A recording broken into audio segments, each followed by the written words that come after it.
يا حي الله فيكم.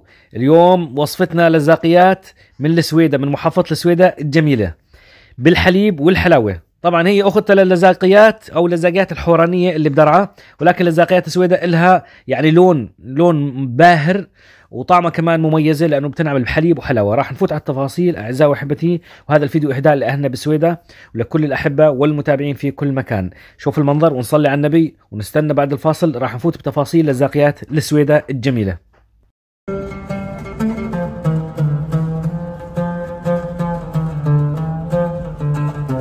السلام عليكم من جديد.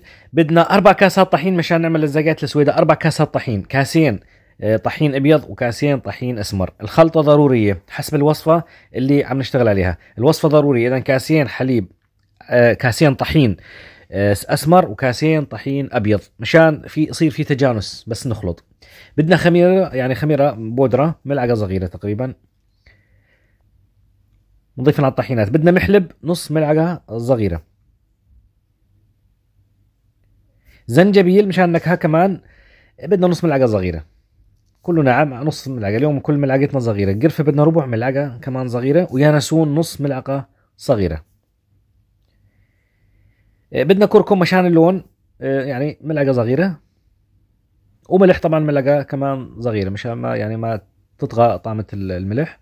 بدنا حليب بودرة ملعقتين كبار، حليب بودرة ملعقتين كبار. نخلط المكونات على الناشف. بنضيف لها مي 3 كاسات، بنضيف مي 3 كاسات. اللهم صل على سيدنا محمد. وصفة كثير طلعت يعني النتيجة يعني ممتازة. حليب بدنا كاس واحد، بنضيفها على المي وبنعجنها بشكل كويس بالخلاط او بالماكينة او بالعجانة او بالخلط اليدوي اللي بدنا اياه.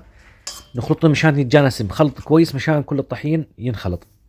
بنحمي السخان اللي راح نشتغل عليه او الصاج اذا في صاج كويس. هاي سخان كهرباء اشتغلنا عليه. بنمد عجينتنا اللي راح تاخذ لون كثير حلو وكمان طعمه طيبة.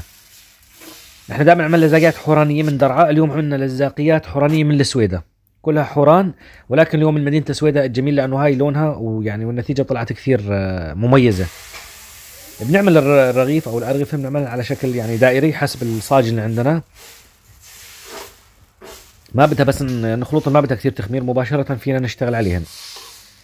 بنمدهن، بعدين بنحط الرغيف على جنب وبنجيب الخلطة الصوص اللي راح منها المرقة اللي هي الحلاوة والحليب. هون الإضافة والتميز عند الزاقيات السويدة بتختلف عن لزاقيات درعا وعن سيالات حماة وحمص وإدلب وحلب وكل المحافظات السورية اللي هي سيالات. بالسويدة في صوص مميز جدا اللي هو الحليب والحلاوة. هون التميز، اللون والنكهة. بنخلط الحليب والحلاوة 400 غرام حلاوة على لتر حليب. إذا لتر حليب 400 غرام حلاوة. نخلطهم كويس بالخلاط تصير شوربة. وبعدين بدنا نسخنن شوي، شغلة 10 دقائق او اقل شوي، بحيث ما يغلن، ما بدنا اياها يغلن، بس تسخين مشان تتجانس الحلاوة والحليب. بنضيف لهم كمان اذا ضفنا ملعقة سمن عربي ممتاز جدا، بصير نكهة يعني اصلية. بس سويناهن بكون الخلطة والرغفة طبعا جاهزة اللي عملناهن. بنحط كل رغيف بنحط عليه كمان سمنة عربي اذا توفرت، او حيوانية اذا سمن عربي احسن. بنضيف على كل رغيف ندهنه بالسمنة بالكامل حتى يتشرب، وبنحط عليه شوية سكر، وبعدين بنسقي عليه يعني المرقة اللي عملناها اللي هي الحليب والحلاوة.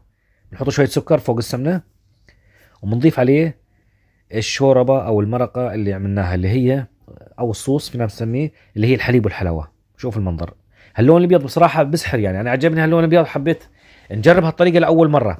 إذا اليوم لزاقياتنا على طريقة إهنا الغالين بمحافظة السويدة بجنوب سوريا. اللزاقيات حسب طريقة أهل السويدة اللي بتنعمل بحليب وحلاوة. بنكمل العملية للأخير. احنا بدرعا يعني بحوران بتنعمل، محافظة درعا بتنعمل بس بسكر ويعني بس مع سمنة، يعني الحليب وحلاوة ما بنحطها. حتى المحافظات الثانية نفس طريقة درعا. أما بسويدة مميزة جدا الطريقة، بنضاف المرقة الحلاوة والحليب تعطي لون ونكهة طيبة كمان. سقينا على الكمية كلها، غطسناها بالحليب والحلاوة، بعدين بنقطعها لحتى يعني نقطع الكمية بالكامل بحسب الحجم اللي بدنا اياه اللي بنحبه يعني.